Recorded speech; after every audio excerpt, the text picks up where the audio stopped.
Hey everyone, welcome back to the Sports Psych Show. Thanks so much for joining me today. Now, in this episode, I'm honoured to be speaking with psychologist Dr. Jamie Barker. Jamie, welcome to the Sports Psych Show. Yeah, hi, great, Dan. Thanks for the invite. Well, I'm super excited to get you on the Sports Psych Show because we've been talking for quite a bit of time about the kind of things that we can talk about on the show, and I'm looking forward to delving into some of your research, some of the theory underpinning applied work, and then we're also going to have a conversation about how some of your theoretical musings can be applied in the real world, and that's going to be of great use for coaches. But first of all, I think, Jamie, why don't you introduce yourself to the Sports Psych Show audience? Okay, so Jamie Barker. I'm a senior lecturer at Loughborough University in sports psychology. I've been working, I guess, as a sports psychologist for around about 20 years, and within that covered elite professional sport, predominantly working in professional cricket for a number of years, and then probably within the last 5 years started to work in Paralympic sport and had the pleasure and honour of accompanying the GB seven-a-side football team to the Rio Paralympics. And disability football is something that I've worked in, as I say, for about 5 or 6 years, and been fortunate enough to now sort of coordinate sports psychology's provision across all the FA disability squads. So kind of look after around about 6 psychologists who feed into that programme. So that's great. Also as well, I tend to work a little bit more so in other performance domains as well. So again, probably around the last 6 or 7 years, started to apply psychology in the context of business. So working with blue chip organisations, working with the military, working with law firms, insurance firms, and working with medics around, I guess, the key messages and essence of sports psychology and how that can relate to things around organisational change, well-being and stress in the workplace, leadership.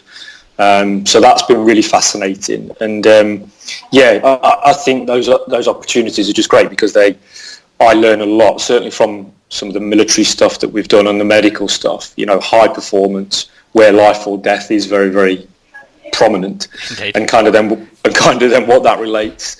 How that relates then to sport, and probably just sometimes how athletes can catastrophise and make things seem bigger than what they are, but actually then using the military and the medical examples actually try and bring a level of perspective to that. So that's, I guess, broadly my applied background in terms of research. So I kind of have that, I think, a wonderful opportunity in a job where I'm an applied researcher as well. So a lot of the groups that I work with, I tend to collect data from as well, which is great. So broadly, my research has been around applied psychology for a number of years, particularly looking at how individuals cope, and not only with the moment, but also how they cope over time. And particularly looking at sort of leadership. And I know you had Matt Slater on a few months ago. So Matt and I have done quite a lot of stuff around leadership, also interested in group dynamics. And I guess equally is interested in kind of what techniques work for individuals, you know, within the applied setting. So done a lot of work with Martin Turner around REBT. My PhD was based around hypnosis. So I've always been quite interested in that idea of actually how can we maximise not only performance but maximise human maintenance, if you like, in high pressured situations. So yeah. Thank you for allowing me to massage my ego there, Dan. So. Well, no, I mean, you've done some fantastic stuff, and you truly are a performance psychologist working across all those domains. Before we get on to actually what I'd like to speak about today, I did hear there that you did a PhD in sports psychology that involved hypnosis. Fascinating. Tell me a little bit about that, if you don't mind, Jamie. Do you still use hypnosis in your work today? How valid do you find it to be in terms of improving performance? Yeah, so I got interested many years ago now in hypnosis. Just purely stumbled across it really, and was looking for sort of areas around a PhD, and again with that ethos of wanting to try to make a difference to individuals, to help them not only feel better but also perform, and kind of had a search around the literature. And whilst we knew a lot about hypnosis kind of in a purer sense, around clinical and around medical and dentistry, we didn't really know that much about it in sport. There was some stuff that had been done, but it wasn't huge, and particularly the work of John Pates was probably some of the most recent work, early back in 2000. So got interested in it in that context, and Professor Mark Jones at the time then, agreed, foolishly probably, to supervise me as his take me on. We kind of developed a program of research. So I trained as a clinical hypnotherapist, to say I was skeptical would probably be an understatement. I was skeptical, but I'd read so much at that point around how effective it was for the treatment of cancer, pain relief, how irritable bowel symptoms could be alleviated through it, as well as some of the more psychosomatic issues and psychological issues around self-esteem, anxiety, panic. And it really is very convincing literature, and it's very well done literature, and very well, RCT, systematic stuff. It's not kind of anecdotal. So there really is a wealth of literature out there, stuff where, heart operations, open heart surgery is taking place, where no anaesthesia is there, but hypnotic inductions are used, and people feel no pain, and they're very aware of what's going on. So there's really some phenomenal data around the effectiveness. And of course, we got kind of quite drawn into it, did the course, and then a program of research whereby we were really trying to highlight how hypnotic interventions could really then start to influence self-confidence in athletes.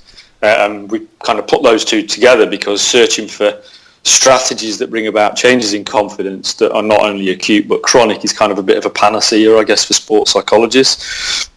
Given the prominence of self-confidence and the importance of it, we kind of thought, actually, if we can fall on something that brings about both those sort of immediate changes but prolonged changes, maybe we're onto something. And indeed, what we started to find was that it did bring about changes. They were acute, but also in some of the data we got, they were long-standing. Part of our methodology would be to encourage people to use self-hypnosis, whereby they would practice that as part of their pre-performance routine. It would help with their recovery in terms of sleep. Some really nice data, I think. And we also learned a lot about how to do it. Again, there was no real protocol at the time for doing this stuff in sport. So we started to develop a way of actually dealing with athletes. And, broadly hypnosis, how we approach it, is based around the power of suggestion. And that's really what sets it aside maybe from other interventions. And often when I'm talking to students about it, I sort of describe it to them as a bit of a bog-off deal. It's kind of like a buy one, you get a couple free, because almost you sign up to hypnosis, but actually what you are getting is imagery, relaxation, mindfulness, suggestion all combined. And actually the reason we probably see fairly dramatic effects is because of that multimodal aspect of it. And of course, we're all influenced by suggestion, and the buy one get one free, is a classic of how that manipulates what we think and feel. Lawyers in a courtroom will use suggestions to defend or prosecute. Salespeople are extremely good at using suggestions, so we know they do really make a difference in terms of how we think or feel. In a clinical setting, what we do is we use them really just to manipulate, if that's the right word. People's perceptions, thoughts and feelings, and particularly around a performance environment, that can be really, really helpful. And the way in which we operationalise it, athletes would come in, typically in a one-to-one, although we can do group stuff, and we essentially massage their ego for 45 minutes at a time. We talk to them in quite an authoritarian manner about how they want to feel and how they're going to perform, and fill their head with positive thoughts. And I think, generally the feedback is people are relaxed, they get time to be mindful, and, because of these positive affirmations, over time, that starts to have an influence on sort of subconscious processes. So I guess that's I've kind of gone on a little bit there and given you, I could talk forever about hypnosis, I guess, given I spent so much time with it. I do use it now. It is a tool. It's part of my toolkit. It's not my go-to. I have all the tools within the bag, but it is something I do use. With the cerebral palsy athletes that I've been working with, we do use it as a performance preparation strategy to reduce to induce relaxation and reduce muscular tension, which in people with cerebral palsy, when they're put under stress or there's a build-up of stress, it can exacerbate the tension in their affected limbs and areas. So we use it as a way of alleviating that, but we also use it as a way of facilitating sleep and recovery. It doesn't land for everybody, and it's not certainly thrown on at everybody. It's an option, and some people really like it. So of course we would work with them where it lands. So yeah, I don't know if that helps at all. That's awesome. There's a real rich landscape in what you said, and I'm mindful of I want to move on to what we want to talk about today. But I suppose, in summary, would you say, in simple terms, that hypnosis is a relaxed form of repeated positive affirmation? Yes. Yeah, and it's probably an intervention which isn't, we could do relaxation. You could listen to, any sort of script off YouTube, but the fact is you're in an environment where the therapist is telling you stuff, and you tend to, because there's an expectation by the therapist and maybe by the client, you tend to get these exacerbated feelings and sensations, and there's been an argument that those social factors of that client-therapist relationship actually enhance the experience that people get. So it's very intense, and often people can't recall what has been said to them, and that's actually the state you want them in. So they become they're not aware of where they are. Well, they're aware of where they are and who they are, but they're not aware of what is being said to them. And that's kind of like where the conscious part of the mind is closed down. And of course, subconsciously, we then start to pick and feed upon things. People are never asleep in it. If they fall asleep, they're not in hypnosis. So as I say, people are very, very aware of where they are and who they are.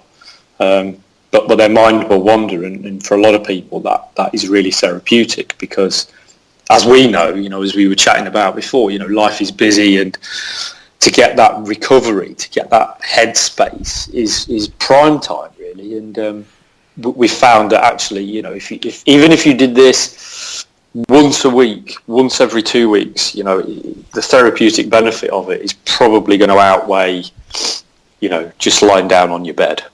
And listening to music, just because of it's that sense of being mindful and at one with yourself, really. The multimodal element to it. Yeah, and that's probably why we get fairly some of the dramatic effects that we might see, or the dramatic changes, because you are essentially hitting somebody with, 3 simultaneous interventions. Yeah. Imagery, self-talk, relaxation, suggestion. That's a lot, and because you hit them, if that is the right term, because you hit them when they're in a susceptible state, changes in thought patterns and so forth can start to happen quite quickly. Really, really interesting, Jamie. And actually, as I think about what you're saying, this is an intervention process that actually can be, I'm guessing, brought into an area that we're about to speak about.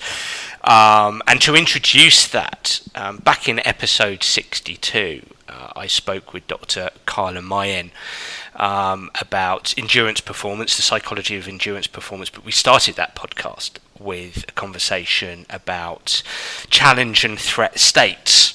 And it sparked a lot of interest from the Sports Psych Show audience. Actually, they were really keen to learn more. And I know that you did a paper back in, you've done numerous papers on challenge and threat states, but you did a paper back in 2013 with Oh, there's some almighty good names on this paper, Jamie. Martin Turner, who's been on the show. Obviously, as you said, Matt Slater, who's been on the show.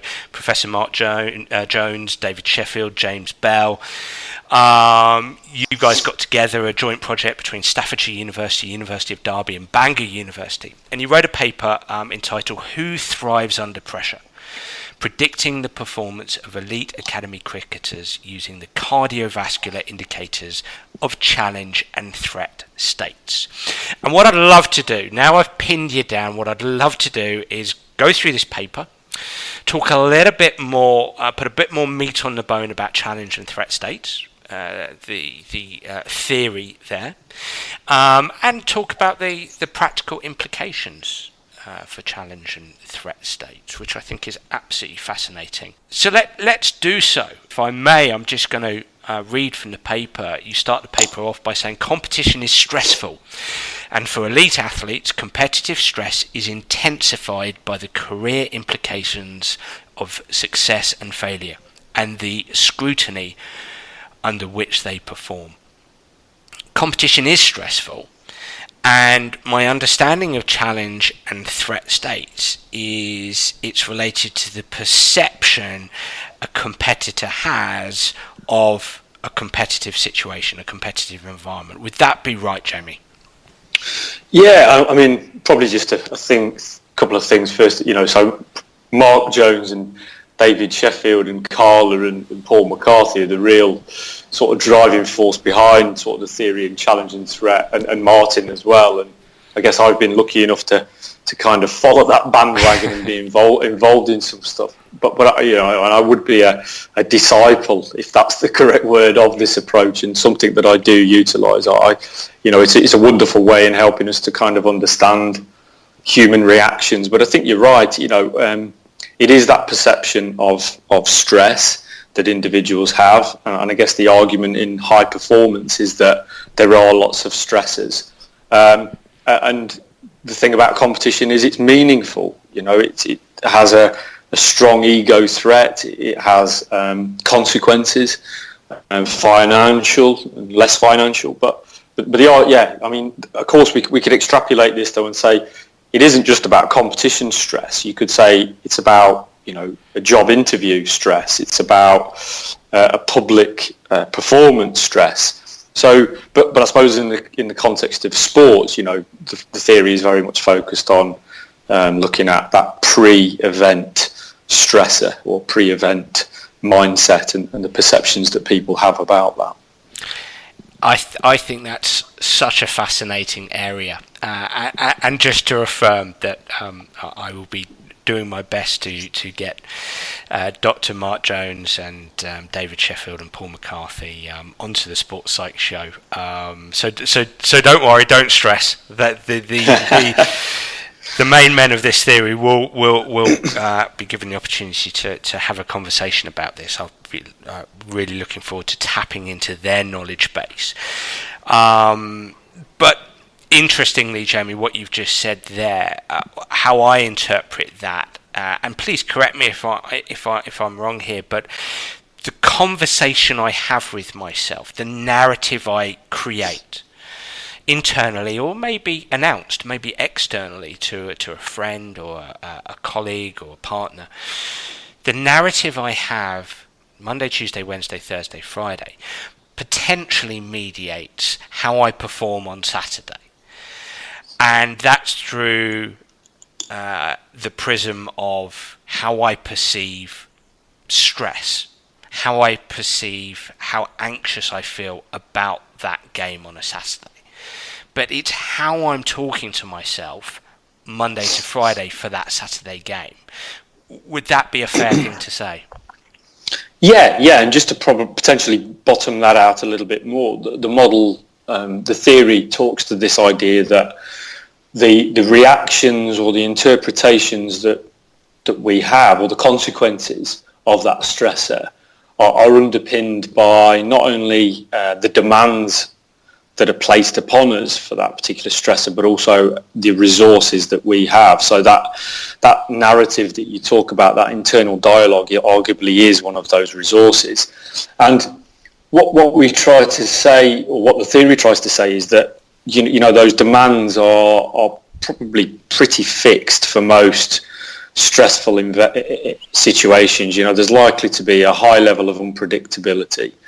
It requires a high level of mental and or physical effort, and there's going to be a threat to esteem. And I think one of the things that we try to convince athletes is that those things you can't change, you can't influence. You know, if you think of I don't know, a heart surgeon working in an emergency ward, you know, the demands there, you know, it's going to be hard. They're not quite sure how the patient's going to be.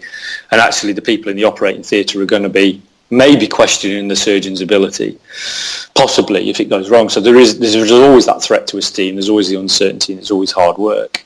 But what we know is that people who deal well with stress in that type of scenario, that they draw upon a number of resources.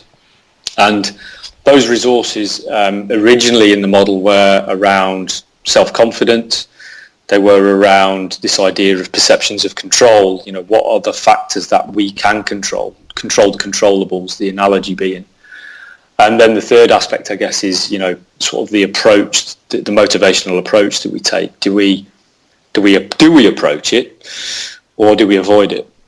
So do we engage in approach or avoidance behaviour? And over a bit of time as well, I say we, as the Royal We, have started to indicate that, you know, maybe social support is a fourth factor, a fourth resource that feeds into that. So we know that, you know, lots of people deal with stress when they have strong connections with group members, when they have a strong social support network around them. So the idea is, thinking is that social support actually is another factor that goes into that. That's really interesting. So does that feed into the work of Dr. Matt Slater and social identity theory, or does it just feed into the work of social identity theory? Yeah, it feeds into, so Matt has been doing some work in and around that with the guys, and yeah, starting to look at the role of social identity. There's a couple of PhD students that he's involved in that are looking at that as well. And it kind of makes sense, doesn't it, that, you know, people who deal with stress have a strong social connections. They probably have multiple group memberships, and they're able to oscillate around those as a way of helping them to deal with stress. And it kind of speaks to this idea. I think, you know, Sir Alex Ferguson once told Steve McLaren that one bit of advice he gave to him was, you know, Steve, when you become a manager, get a hobby. And it's kind of like, if you look at maybe why Sir Alex Ferguson was so successful, not only because of the people he employed and the stuff he did, but he actually had stuff away from football. So, you know, he's a big JFK fan, if that's the correct term, a fan of JFK. Interested in the fascinated by the assassination, yeah. That's it. And then he's obviously got his wine and he's got his horses, and those things were, you know, people took a bit of umbrage at that and go, well, he's just a, you know, wealthy person who's got loads of cash to go and do these things. But probably, I'd like to think there's more of a social psychological rationale behind that, and actually he was doing these things to get him away from the high stress and high pressure of professional football. And in the model, if we go back to that, you know, so we've got the stressor, we've got the demands, we've got the resources, and Martin Turner and myself wrote a book a few years ago called Tipping the Balance. And the tipping the balance analogy was very much based around the idea that the demands are fixed. We can't do anything with that. But what we can do is we can tip the balance in your favour by strengthening your resources. So what can you do to boost confidence, control, motivation, and of course this now fourth aspect around social support? When we developed a challenge strategy, or Martin developed a challenge strategy, which I had input into around ways in which we can maximise that at an individual level. And of course we can also look at a challenge strategy for a team.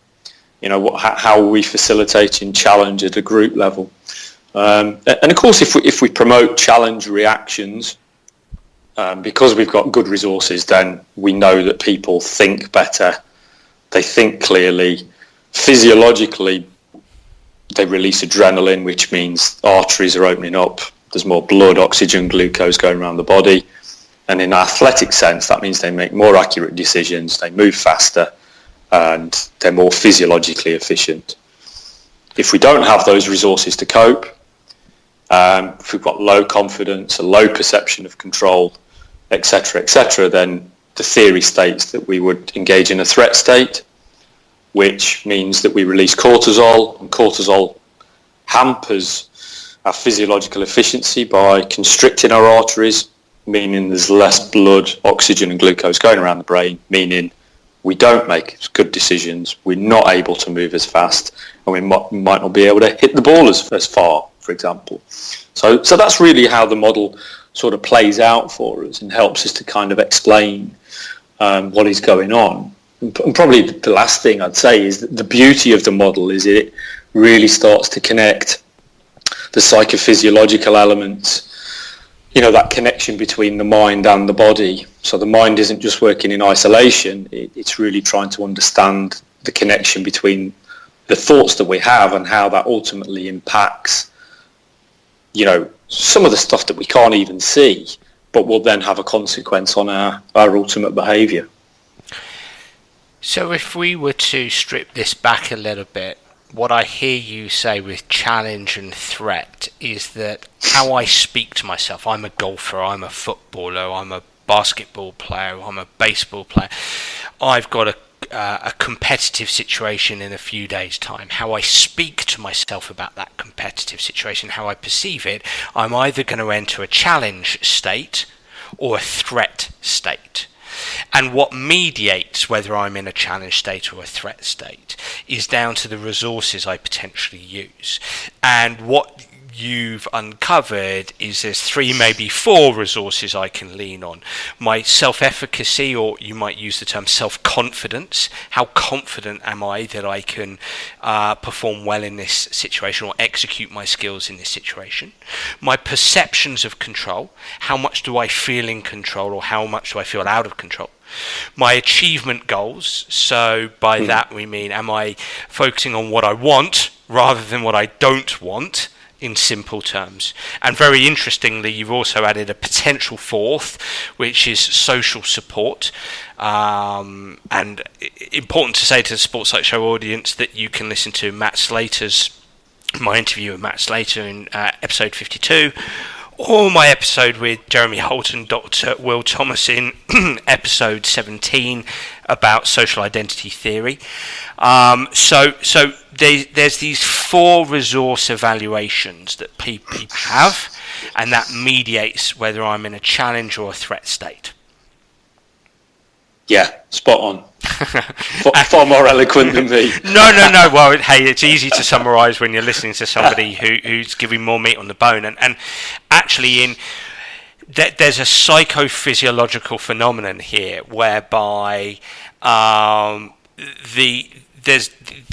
the energy is moving efficiently, again, to put it in simple terms, throughout the body and brain when we're in a challenge state. And when we're in a threat state, the hypothesis is that the energy is less efficient, it's being delivered less efficiently to the brain and the muscles. Yeah, that's it. Yeah, and I suppose the as I say, the beauty or the attraction of this framework is that we potentially have the opportunity to measure those very objective psychophysiological reactions that go beyond simply asking somebody how they're thinking or feeling. These things cannot lie when we measure them. That they're happening very quickly, but they're also physiological reactions as a consequence of our nervous system and ultimately our hormonal reactions.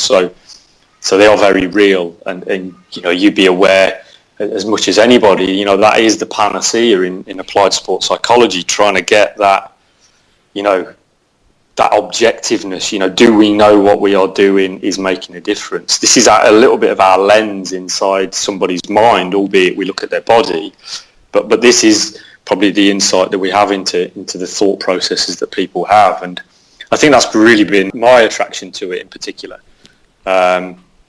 It's a really nice framework, it makes sense, but also, there's stuff at the end that we can measure. That doesn't make it easy, but there is stuff that we can marker, which move beyond some of the challenges of getting people to fill in a questionnaire, and actually move beyond the stigma of psychologists walking around with clipboards asking people, what are you telling yourself? Can you fill this in? and as we know, in an applied sports setting, dealing with the stigma of psychology is tough and still ever present. So I think the way in which, moreover, ways in which we can overcome that is good for our discipline, but also shows that we can make a difference and we can be impactful.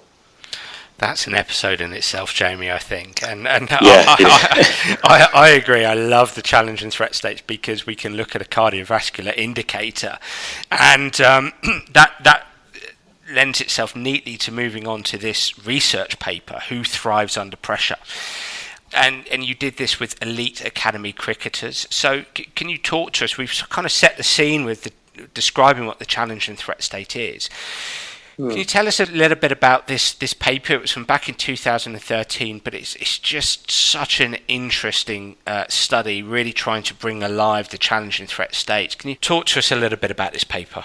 Yeah, so I suppose we, at the time we had opportunities of working with elite English cricketers who were not only involved in sort of an international programme, but also were involved in a professional county. And part of what the coaches were interested in, so it's partly driven by coach interest, was this idea of understanding their players when they're put under pressure. Apart from, they're good, they're less good, they do this, they do it. It was actually trying to uncover that with a view to not only having some data, but also what are the implications, what could the coaches be using, what could the psychologists be using to use that as a basis for conversation with athletes to help them. So we were given this opportunity, and we kind of set it up that players would undertake a batting test, and within that they'd have to score, they'd have 30 deliveries, and they would have to score 36 runs. And we did this in an open indoor hall where we had cones marked out to indicate where the bowlers would be, where the fielders would be, and then we set a bowling machine at 80 mile an hour, and that was obviously then duly fed.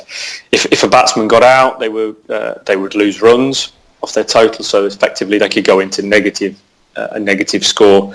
But the idea was that they had 30 deliveries to score 36. So those were very much the instructions that they were given.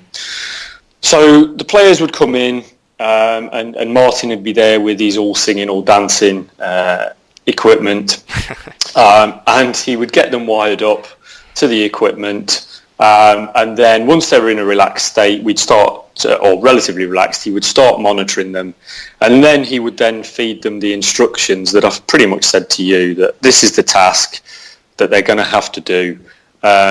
This task may be something they've not done before, it's going to be challenging, but also as well, you'll be video recorded and you'll be observed by your coach, and this could impact selection. It could have a bearing on selection. Sounds a little bit brutal, and the reason we were trying to manipulate that was we were trying to create the stressor, because what we're looking for when we try to determine challenge or threat is we have to get an engagement, an increase in heart rate from baseline to post-instruction. And if we see that, that means that the person has perceived the instructions as being stressful. So if their heart rate remains consistent through the instructions, it means that it's not meaningful, it's not actually sparking or spiking a stress response. So that was essentially what they did. They then went out and they did this task. Just before that, we get them through baseline, and then we give them the instructions, then we carry on monitoring their psychophysiological reactions. And particularly here we're looking at cardiovascular changes in the heart around blood pressure, constriction and dilation of the arteries, and really the amount of blood that's going around the heart. They do that for a period of time, about 10 minutes, and then they would go down and then straight away undertake the batting test. And that was it. That sounds relatively easy. That took weeks to get everybody through. I can imagine. But essentially, the protocol is fairly straightforward. It involves a lot of moving parts. There's a lot of people on deck to do it. But yeah, and we just take every player through that, and they're video recorded, they're observed. Somebody's noting the scores that they get. And then what we do is the data is then analysed. And really, when we look at the analysis, what we're trying to uncover is how that pre-batting performance reaction or state then influenced the performance that they did and the performance score that they obtained.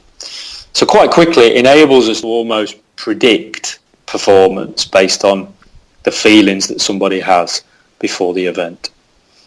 So so players will sit down with Martin, he gives them the instruction, they do the psychological tests at that stage whilst they're being psychophysiologically monitored?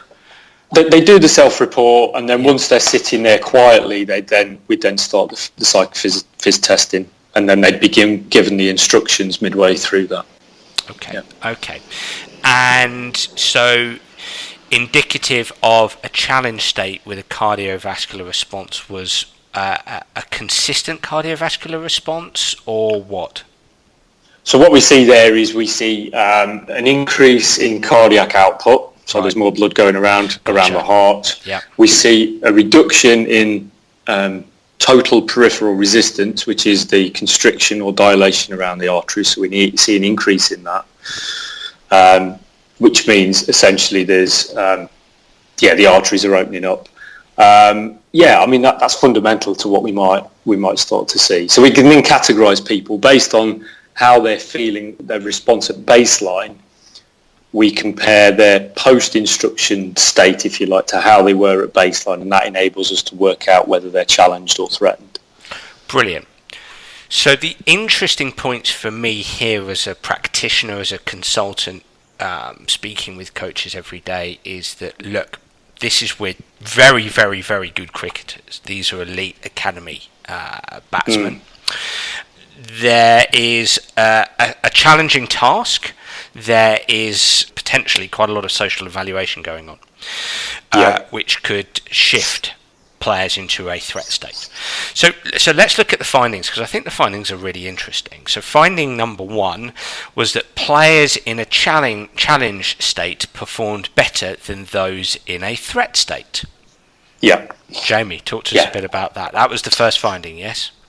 Yeah, so again, that talks to the main, or one of the main postulations of the theory, is that if we are in a challenge state, because we're more physiologically efficient and cognitively more efficient as well, i.e. we feel confident, etc., we're more likely to perform better. So on a task like this, you can imagine I've got blood going around my heart, an increase in blood going around my heart. I've got less constriction around the arteries, which means there's more blood, oxygen, glucose, fuel in the muscles, fuel in the brain.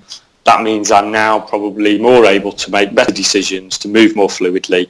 So on a batting test, that means people are assertive, they're clearer in their mindset, they're less tense, and which enables a better performance. So that was a hypothesis. And generally, I think it's fair to say that across all the research that Mark and Martin and myself to some lesser extent have been involved in, we generally find that challenge states predict better performance.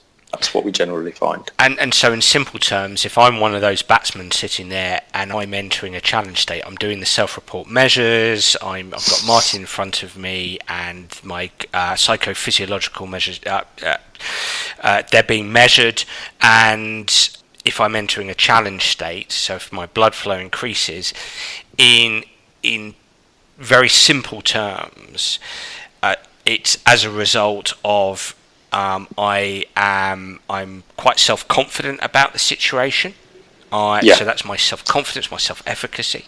I feel I'm in control of the situation, and I'm actually perceiving the situation as an opportunity to do well, to score those runs. I have approach goals rather than, don't mess up here, or what might the coaches think if I mess up? Yeah, perfect. And what might that sound like? So you might have the athlete internal dialogue, I'm a good player, I believe I can do this. What am I going to think about? Well, I'm just going to watch the ball and hit it, simplistic terms. And, I can't wait just to give this a go. I'm going to do it, just have a go. So that's what it might kind of sound like in their head. Yeah. And that's... Yeah, sorry, go on. No, and I suppose that's in in contrast then to somebody who would go, well, I'm not sure I'm going to be able to do this. I'm not sure I'm very good. What if, in terms of the control stuff, what if, the ball is too, the bowling machine's too fast? What if it doesn't bounce? There's a lot of that what if thinking. And then the approach thing is, maybe I'd rather be somewhere else, and I'm not looking forward to this. I can't be bothered. Type dialogue, that kind of mindset, and what that looks like, of course, is that's erring on the side of sort of avoidance. So in terms of what that looks like in terms of behaviour, you might get the player that is maybe sitting deeper in their crease. They're less assertive, they're less positive in maybe what they do, and of course their mind is probably confused a little bit. It's thinking about lots of different stuff. They're not as focused on the task relevant information that maybe somebody in a challenge state is in. I just think it's both fascinating and so important, because findings like this, research like this, messages like this, for me, Jamie, help or give coaches the opportunity to go beyond the basics of psychology, which can be very simple, basic messages, or too simplistic, towards something that really can enhance performance, potentially. For me, the takeaway there for coaches is, look, what kind of conversations can I have with players that can help raise their self-efficacy, their self-confidence, that can help them find a challenge state? What kind of conversations, individual and group, can I engage in with players that helps them focus on the things that they can control? What kind of conversations can I have with players? What can I get out of players? What can I co-create with players that helps them focus on the things that they want to do rather than the things that they don't want to do? And it's so important, so important. And I think as well, it starts to open up conversations that move beyond, simply just pressure testing people. And I think that kind of has had a bit of bad publicity, whereby you set training drills up where, athletes are supposed to fail and, this, that and the other. And it's kind of think, okay, well, maybe that has a purpose in some quarters. But really the essence of this is it opens up dialogue around what is the culture that is being created. So whilst we can look at these things as being very individual, i.e. confidence and so forth, it actually reflects that the culture that the coach is creating.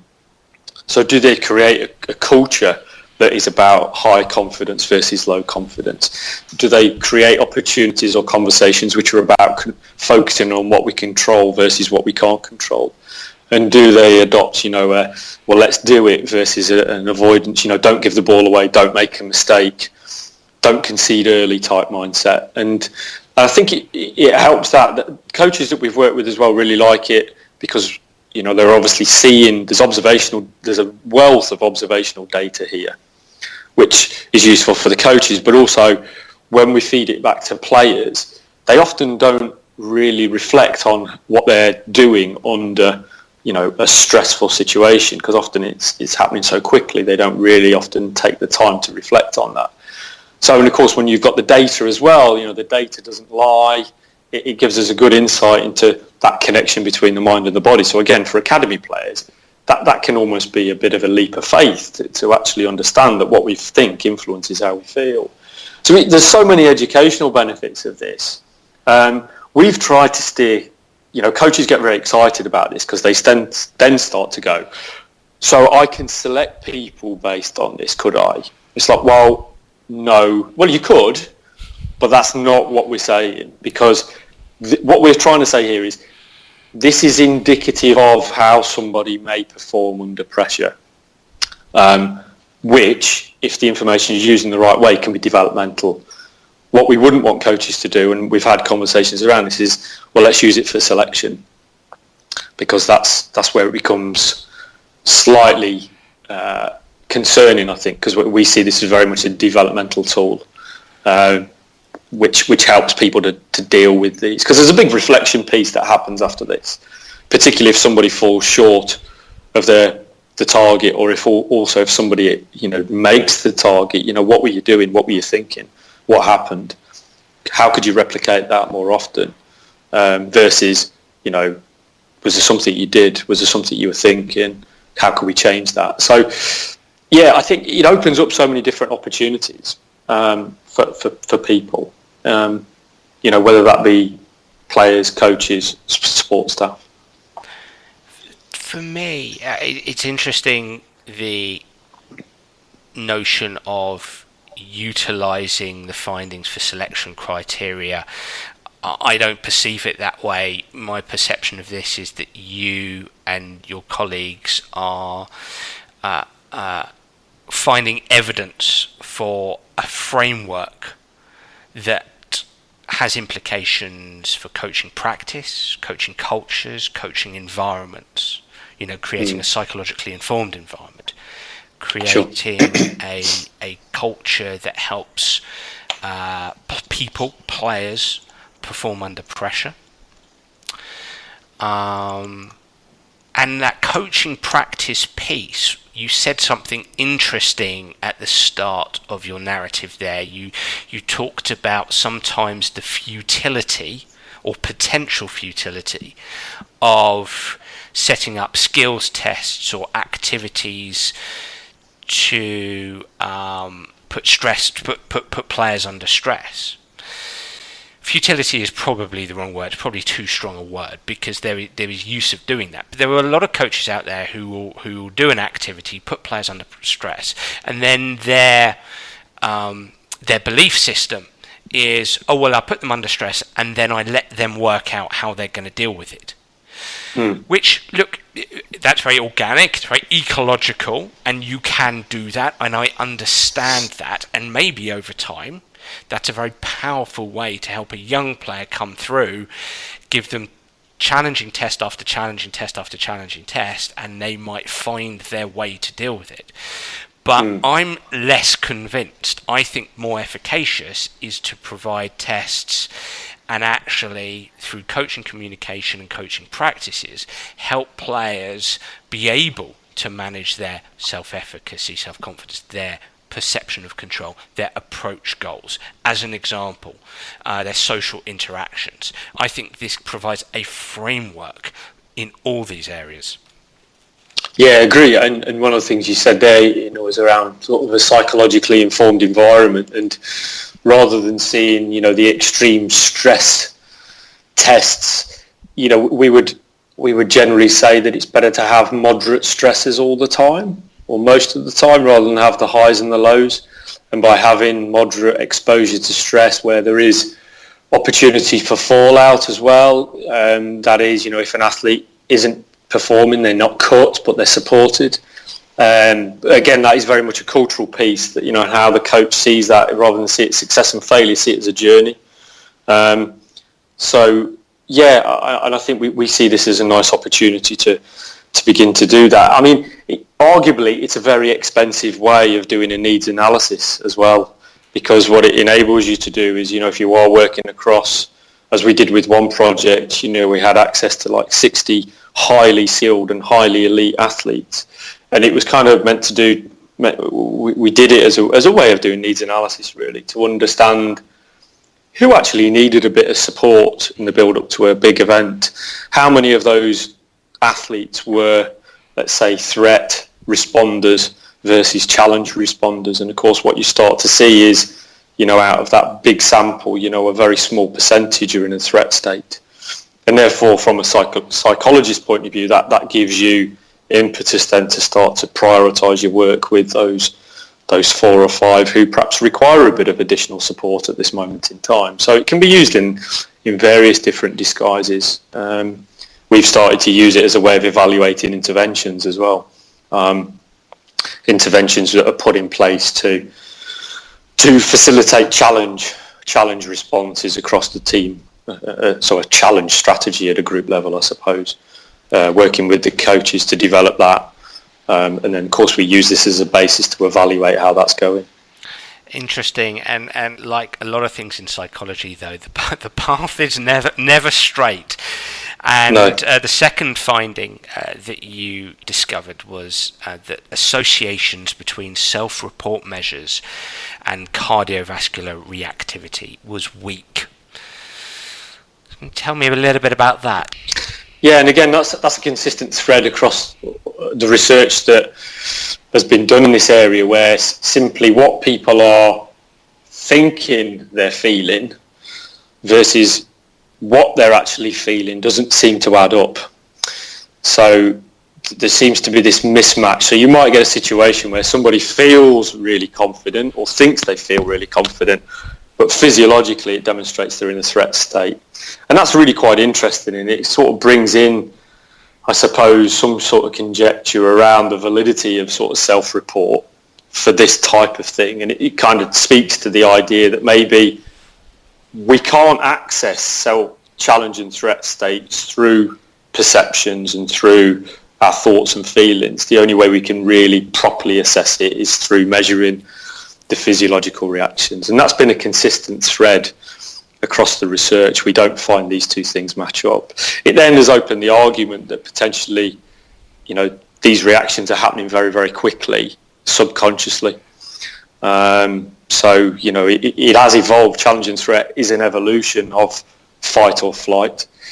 And therefore, that is a process that happens within our brain, probably outside of consciousness, because it's a very rapid, very energizing, generally energizing pathway, if that makes sense.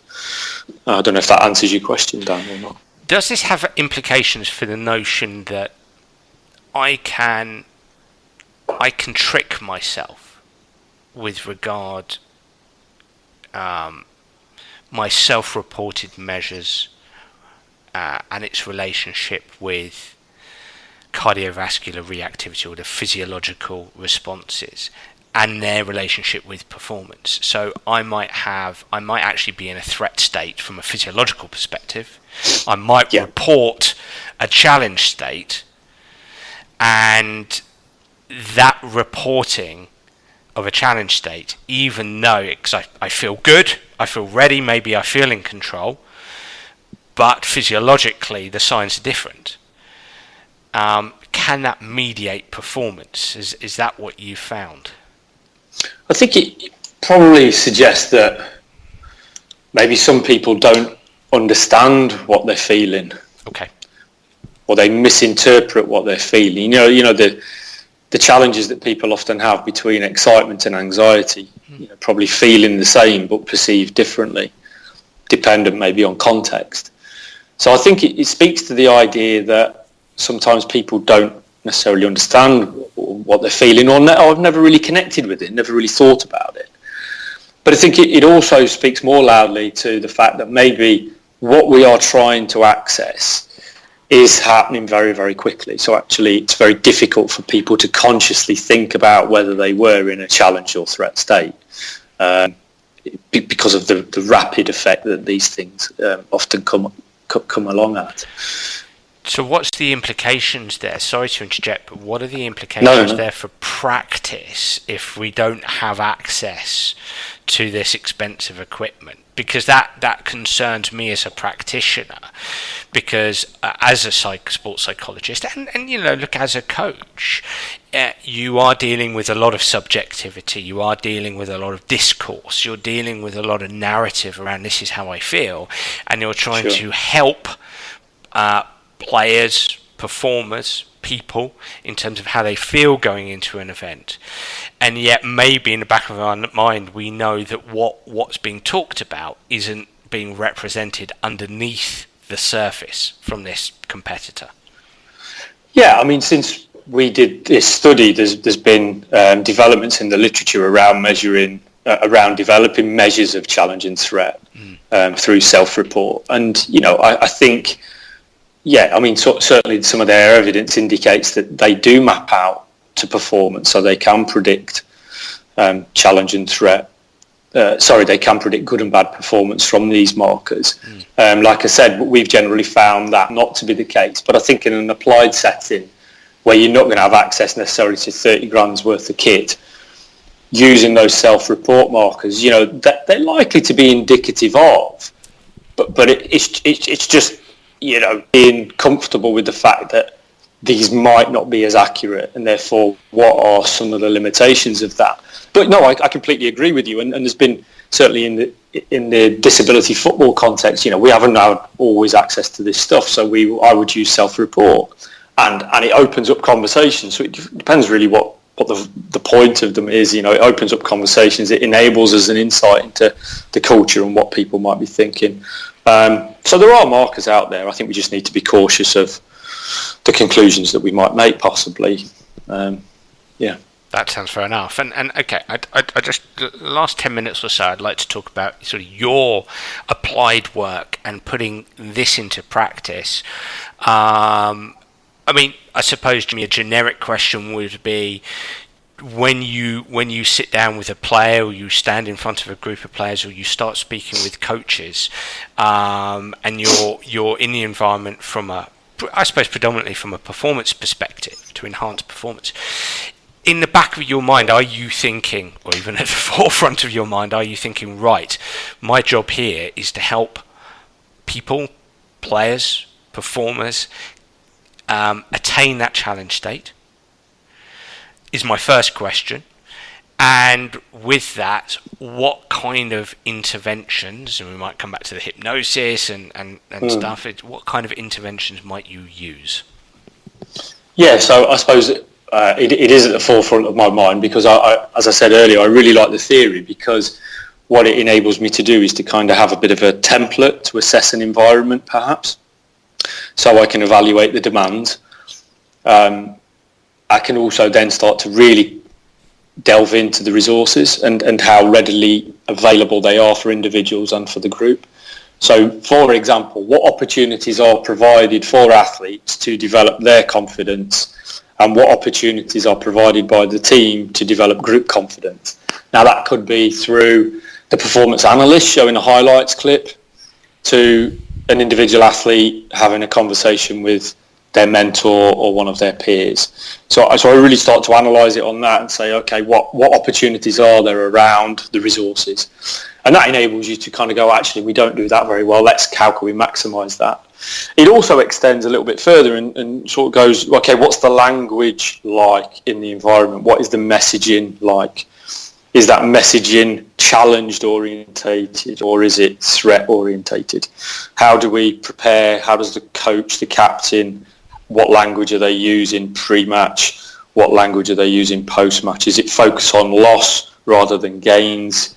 Is it focus on avoidance versus approach? Those types of things. So you can start to open up and have conversations with the coach about how they might communicate, how the senior players then might communicate to the younger players or less experienced. So it really provides that nice template.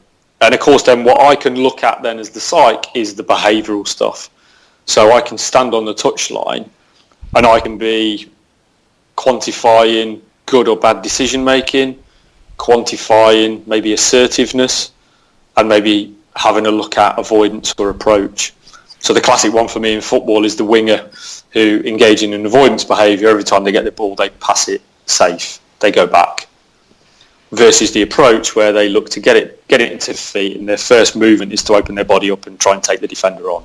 It's just a crude example, but that's probably quite indicative of an approach versus an avoidance response. So working with an analyst, I can then start to clip these behavioural reactions, and then we can feed them into team meetings, work with the athlete. So generally it provides me with a really nice framework with how to operate. And there's various spin-offs. So when we look at resources, mention social support, I'd be looking at the culture. So what is the social dynamic of the group? When we're thinking about sort of self-confidence, that might steer me down a different path a little bit and say, what is feeding into Martin Turner's work around irrational beliefs and REBT, but have we got a rational culture here, or is it irrational? And what's the language of the athlete like? So in a nutshell, really nice template. It allows me to evaluate, but it also allows me to problem solve a little bit around what presently is going on, not only for an individual, but also for a team or group. As I always like to say, I find myself, as a sports psychologist, I'm often sense-making and what you've said there sounds very much like sense making within a team or an organisation. Yeah, it is. The reason I like it is because it's based upon evidence, strong evidence based. Yeah.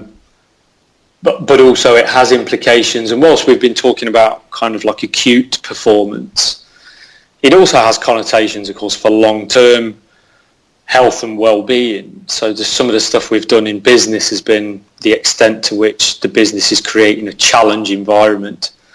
Because if you create a challenge environment, you're less likely to have people going off work stressed than if you obviously create a threat culture. So it has very different uses, I think, and the model is evolving, or the theory is evolving all the time. But it helps me to make sense, and it also, I think, helps coaches to make sense of it in a language, because they quite like challenge or threat, and they like the fact that there are these behavioural outcomes at the end which they can start to see. So, for example, you might have a conversation with a coach about approach or an avoidance and what it looks like, and then they start to very quickly use that language as well. Say, did you see Jimmy there? He just seemed to, give that ball away quite easily. Is that the type of thing you mean about avoidance? Well, yeah. So that's a very different conversation than I was probably having some weeks ago, where they were going, he's just not very good. It's like, So my last question on this, because I was thinking of this as you were speaking, I suppose, bringing in emotion here, anger, frustration, and then probably on the other side we've got despondency. But anger and frustration, challenge and threat. My assumption about what you're saying, because my experience in sport has been, not in every sport, but often in team invasion sports, players have said to me, Dan, I play best when I'm angry. For some reason, I play best when I'm angry. And it strikes me that I can, and hey, you might come back at me here and say you've got this wrong, but I can be in a challenge state but be angry, and being angry helps me be in an approach mode. Would that be fair? No, I think it could be a fair assumption. I guess what I'm not sure actually is the answer, because I don't think generally we've looked at the role of kind of like acute emotions and the way in which they think. Because I suppose what we're saying is maybe challenge or threat is the emotional reaction based on our perceptions of control, our confidence, and our motivation. So it's a good question, but I can see how that could map out. Likewise, that idea that fear of failure, the role that fear of failure would have in this, because we know numerous times through anecdotes of athletes indicating, I had a fear of failure, but I performed really well. Now, going back to the data that we have in the study, we did find that people who were threatened but had high self-confidence still perform well. They just didn't perform as well as those who had a challenge state with high confidence. So there's something going on there that actually, confidence is a buffer, but equally there could be something around other emotions being a buffer between challenge and threat and performance, which is valid and worthwhile exploring, I think. And another example there could be, you've talked about fear of failure, that psychological construct there, after I talked about the emotion of anger and frustration, but something else that comes to mind is, and I know this may well be a controversial topic within sports psych, the individual zone of optimal functioning, or finding your high performance state or individual performance state. And I reflect back on my golf career, and I can assure anybody on this planet that if I'd walked to that first tee in a challenge state, or my perception of a challenge state, I would have walked onto that first tee in a certain way, which would have exuded self-confidence, I would have been focusing on what I can control, which certainly would have been approach plus, and rather than the avoidant state that I was in. I think that it kind of has implications. A lot of my work I try clearly not to use the notion or say the words individual zone of optimal functioning because it's a little bit funky, but I do find from my work that players do, everyone's different, everyone is a different personality, a different person, and I find that clearly there's going to be commonalities, but everybody, say, has a different set of words that might sum up them at their best, a different set of actions, them at their best. That must have some representation. I say must have. Hypothetically, it has some relationship with this challenge and threat state. Yeah, yes, I completely agree. And I think, in taking some of what we've said into a practical, bite-sized, user-friendly piece, what is all this about? Bottom line is, it's helping people to understand that what they think in pre-event will influence what they do. We're awash now with technological advances where, I've got a watch that tells me when I need to breathe, it tells me when I need to stand, but equally that affords us with the opportunity where we can actually tap into our psychophysiology. We can look at our heart rate. So it might start with, if I'm working with a golfer, I might say, okay, we'll just have a glance at your watch, have a look at your heart rate as you are approaching the tee, and over time they start to build up an autobiography of, well, when my heart rate is in a particular zone or particular area, performance is good. When it's under that or it's over that, things get a little bit rocky, and maybe I'm too tight or too shaky on the first tee. And I think it starts with that awareness piece around engagement with things like biofeedback, heart rate, skin response. Some of the you can buy a lot of this stuff now readily available for relatively small amounts of money that just give us an insight into what we are feeling. Heart rate variability, of course, is something that a lot of people are very familiar with, and that has become increasingly user-friendly now. And whilst that isn't necessarily challenge and threat per se, it is an insight into the I guess the readiness for competition that an athlete might be either experiencing or not experiencing. Absolutely. Well, fascinating stuff. And I could talk about this for a lot longer, but I'm sensitive of your time, Jamie, as a busy man. Now, how can people find you if you want to be found? That is, how can people find you? Do you use social media, and how can people get in touch if they have any questions? Yeah, so I am on social media, so I'm particularly on Twitter. The Twitter handle is at Dr. Jamie Barker. And equally, people that don't want to use that, then they can drop me an email on my work email, my Loughborough email address, which is j.b.barker@loughborough.ac.uk. Fantastic. Well, thank you so much for your time, mate. That was fascinating. No, great. No, thanks for the invite, and happily chat about this all day. So thanks for the opportunity. You and me both. Well, everyone, I really enjoyed that podcast, and I'd love to hear what you, the listener, thinks. So please do get in touch via Twitter or Facebook or through my website, danabrahams.com, to tell me exactly what you think of the Sports Psych Show. And if you do have any suggestions, I'd be delighted to hear them. Now, I'm already looking forward to next week's episode, and I hope that you'll tune in then. Bye for now.